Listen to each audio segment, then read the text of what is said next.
Bonjour tout le monde, c'est Edith de Nantes.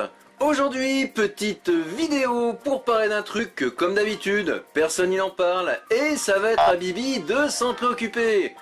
Peut-on chiffrer, ou tout du moins déterminer, combien de H se sapent en F de façon régulière comme votre servitrice?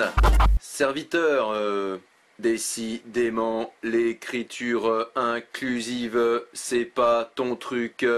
Pas du tout imbécile, c'est juste qu'en plus d'être une insulte à la langue française, c'est tout sauf pratique dans les conversations. Ah, ok. Bref, vous l'aurez compris, aujourd'hui, on va parler statistiques.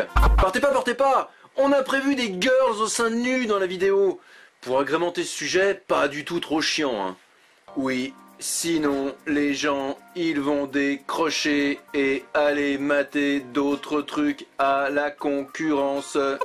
C'est vrai quoi, à la fin, personne se pose cette question. Combien de H aiment à se saper en F de façon régulière? Quand je dis régulière, ça veut dire comme Bibi. En extérieur et en plein jour. Non, pas comme ça. Comme ça, voilà. En extérieur, en plein jour et en public. Connaître combien de personnes pratiquent le travestissement permettrait d'en savoir tellement plus sur ce comportement jugé déviant par beaucoup.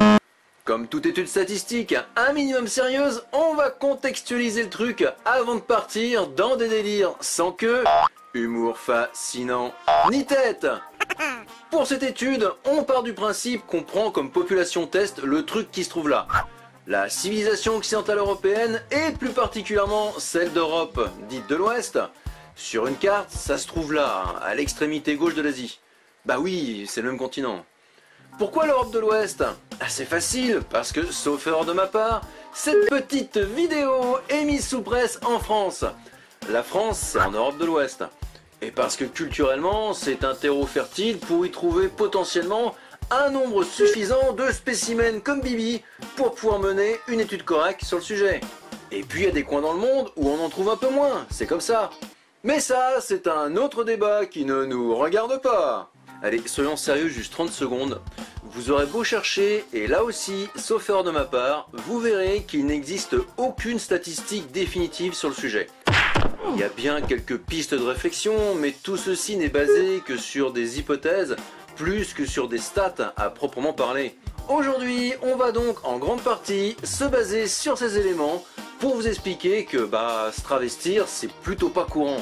Même si à mon sens, c'est bien plus répandu qu'on ne l'estime en vrai. Bon alors, je vais être franc avec vous, j'avais pas les budgets pour des graphiques en camembert, alors vous vous contenterez de barres.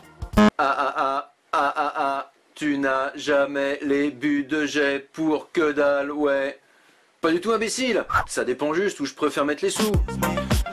Vu comme cela, ok.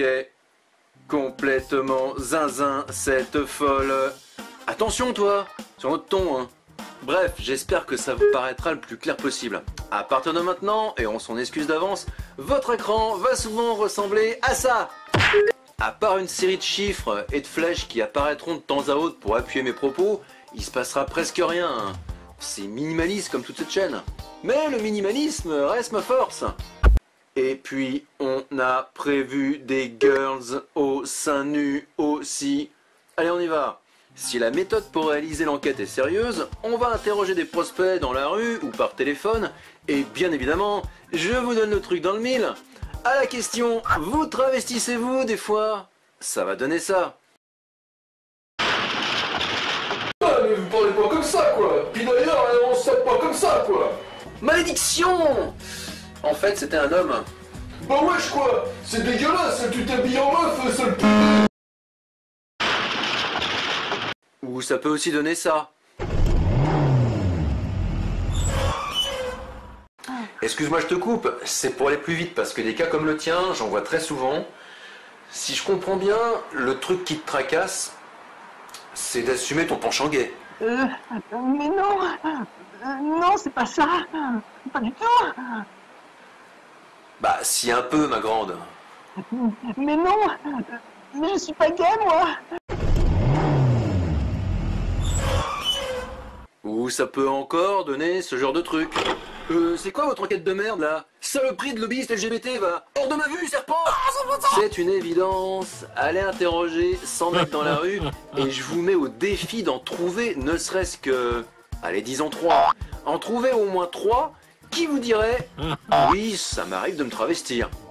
Cette première hypothèse étant des plus incertaines, on va donc revoir notre copie et vous proposer le variant suivant.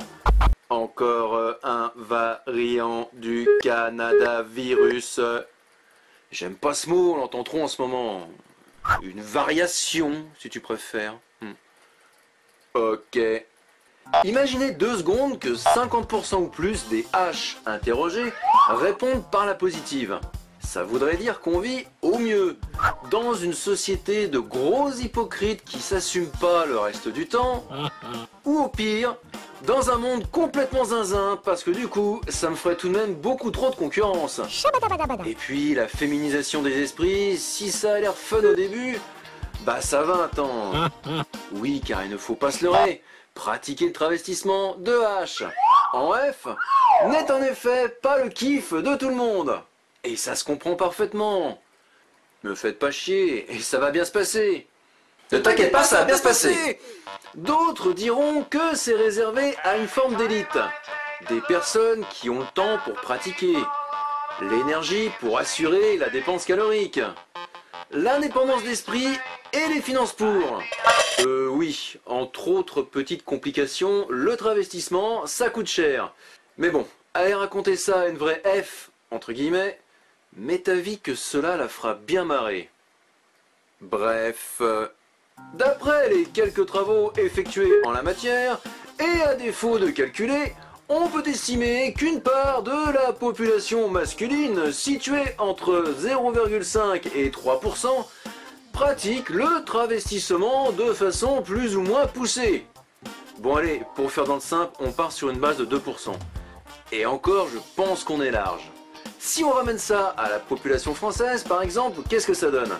Pour ça, il faut faire le calcul suivant.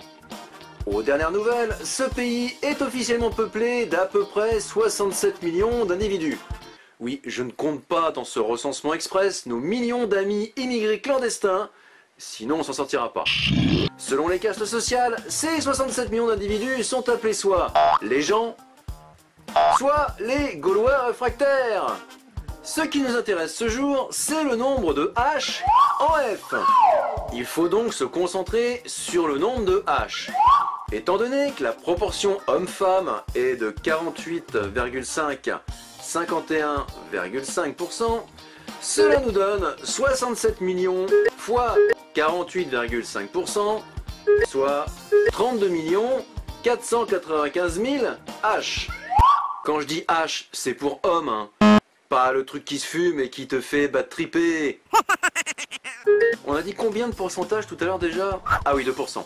Donc, 2% de 32 495 000 H, ça nous donne, ni plus ni moins, 649 900 H. 650 000 H. Ça en fait une communauté tout de même. Mais pourquoi je plafonne à 500 abonnés, moi? Pourcentage, ça fait que 0,07% de gens qui me suivent, c'est bien peu. Putain, mais ils sont où? Je vais jamais percer à cette cadence, moi. Mais bon, c'est un autre débat qui, là aussi, ne nous regarde pas.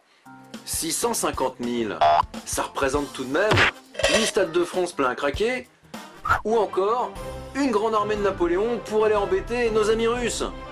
Potentiellement, on a donc 650 000 H qui de temps à autre pratiquent le travestissement. C'est fou tout de même. Bon, étant donné que ça paraît encore trop pour certains, on va donc prendre la perspective la plus basse, à savoir 0,5% de la populace. Donc, si on reprend nos petits calculs, ça nous donne 32 495 000 H multiplié par 0,5 et divisé par 100, oui c'est ça un pourcentage, égale 162 475. 160 000 H. C'est pas mal non plus. Ça fait tout de même 4 stades de la Beaujoire. Ou encore, le nombre de soldats français à la bataille de Wagram en 1809. Oui, vous l'aurez compris, je suis pas à une passion près. C'est hautement improbable, mais le foot et l'empereur, bah j'aime bien aussi. Bref, sur notre ton, hein. Donc, sur 162 475 H qui se sapent en F, combien du coup peuvent le faire de façon dite épanouie? On le rappelle, c'est le faire en plein jour, hein.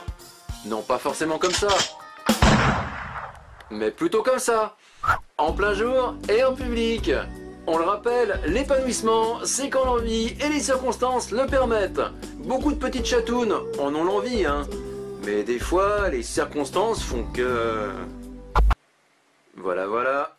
Mais ça, c'est un autre débat qui ne nous regarde pas. Bon alors là, on va faire simple. Déjà qu'il n'y a pas beaucoup de façons de savoir combien de H aiment à s'habiller en F, alors perdons pas de temps, ça va être vite réglé. Pour m'y connaître un tout petit peu en la matière, je dirais sans prétention aucune que cela reste rare tout de même. En même temps, c'est pas étonnant. En 15 ans, ça m'est arrivé en tout et pour tout de croiser 5 H en F comme moi dans la rue. Le comble au passage, je les ai jamais croisés en F. À chaque fois, j'étais toujours en H. Hors transgenre, soirée en club LGBT, Pride et autres salons de l'érotisme, je n'ai pas croisé un seul H en F en 5 ans d'édite de Nantes, au grand jour, dans la Cité des Ducs et ailleurs. C'est vous dire la relative rareté de ces personnes. Pour un peu, on pourrait presque en faire une espèce à protéger. C'est en rien comparable, mais cela me fait penser au gothique. On en voyait beaucoup il y a 10-15 ans, et idem, t'en croises plus aujourd'hui. Il y a bien une raison à ça tout de même. Peut-être une période de glaciation qui les aurait fait disparaître aussi, comme les dinosaures. Mais avis que c'était plutôt une mode, et que 20 ans plus tard, ils se sont embourgeoisés. C'est pas faux. Pour conclure et sans transition, cette vidéo est dédiée à la consoeur que j'ai croisée un jour d'octobre 2014 en voiture sur ce même passage piéton et qui m'a beaucoup inspiré à devenir le personnage qui vous parle aujourd'hui. À un détail près, je venais de la droite en bagnole, hein, et c'était pas cette marque-là. Comme je le fais sur la séquence, c'est mon clin d'œil à moi pour remercier cette belle personne qui s'assumait pleinement d'être passée ce jour-là sur ce petit passage piéton.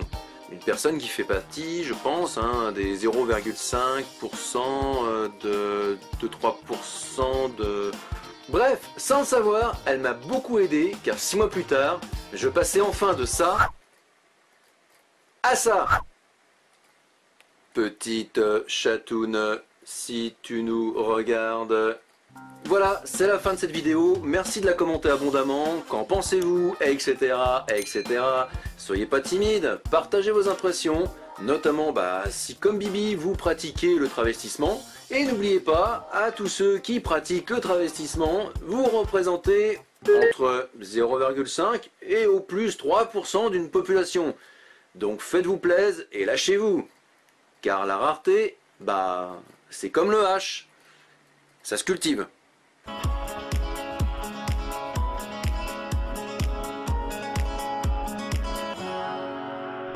Voilà, c'est tout pour aujourd'hui. La semaine prochaine, nous aborderons un autre sujet tout aussi passionnant.